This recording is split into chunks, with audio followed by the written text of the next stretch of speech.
Okay, so we're back out on the south coast of Cornwall again today, on the rocky reef behind me, which is known as the Manacles.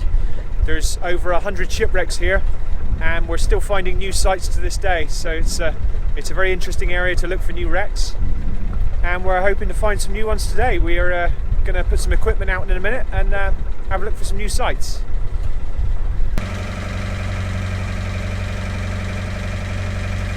So one of the pieces of equipment that we use to find new wrecks is what we call the Proton Magnetometer. And this piece of equipment measures the changes in the Earth's magnetic field.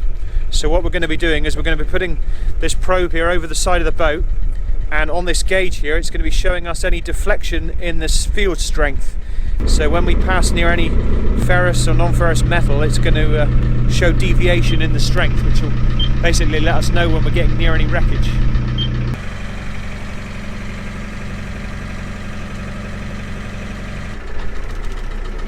So we've got ourselves a hit on the magnetometer. We've charted the position on the chart plotter. So we're going to get some good dive gear on now, and we're going to head in and see what it is. Hopefully we'll be able to identify whatever it is down there on the seabed. It's certainly quite a good hit, so it should be a sizable piece of metal, hopefully. Which you'll soon see. Neutral. At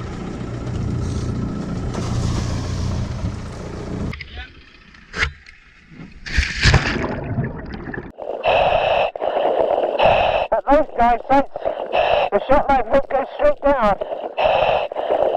Here on the Manacles we've got strong tides, so we'll have to pull ourselves down until we can get some shelter into the reef.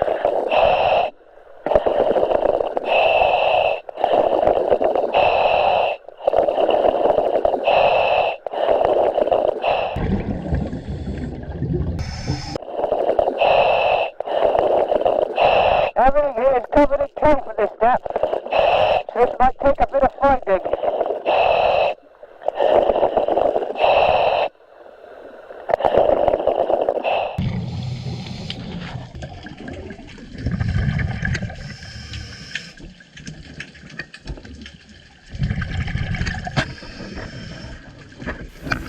The first thing that we found on the search was a scattering of iron ballast blocks.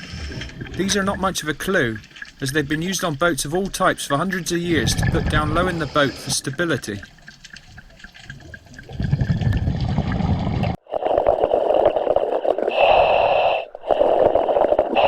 So what we've located here is a large iron object. It's definitely iron, and I'm going to remove some of this kelp now so we can see exactly what it is we're looking at.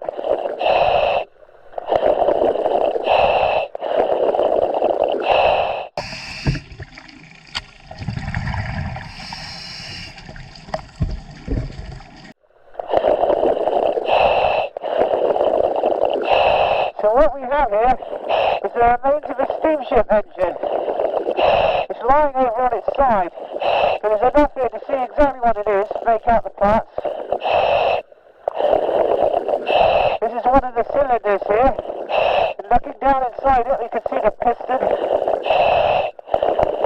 It seems to only be 2 cylinders.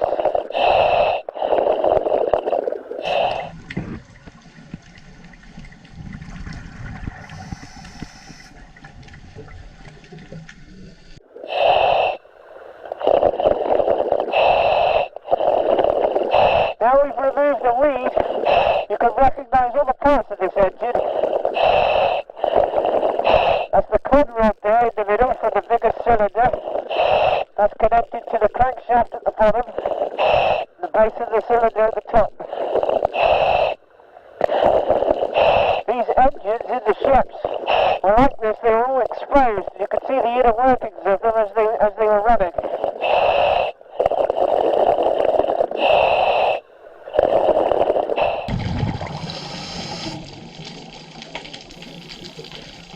Coming out of the back of the engine is the prop shaft, which continues a short distance along the reef until a large iron propeller comes into view, still attached to the end of the shaft.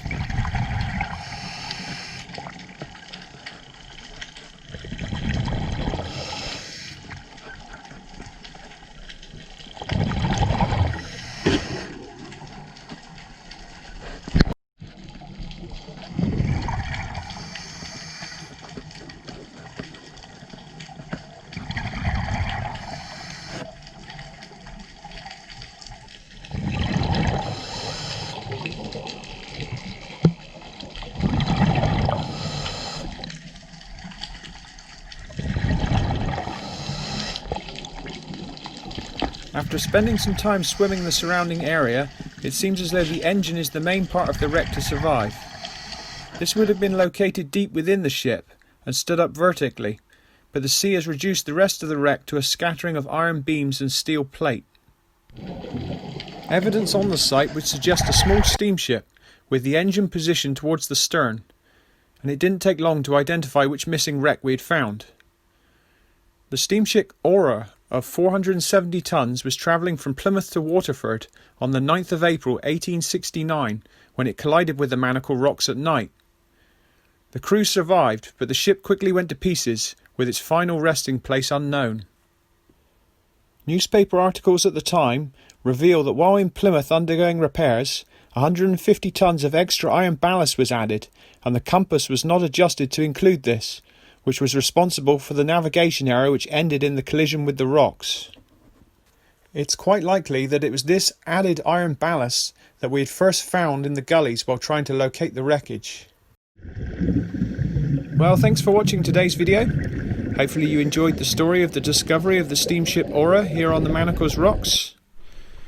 Next time we will be looking at another mystery wreck which we have found nearby, and we have plenty of other stories just like this, of forgotten local maritime disasters all around the Cornish coast. Well, there's a bit of crap there.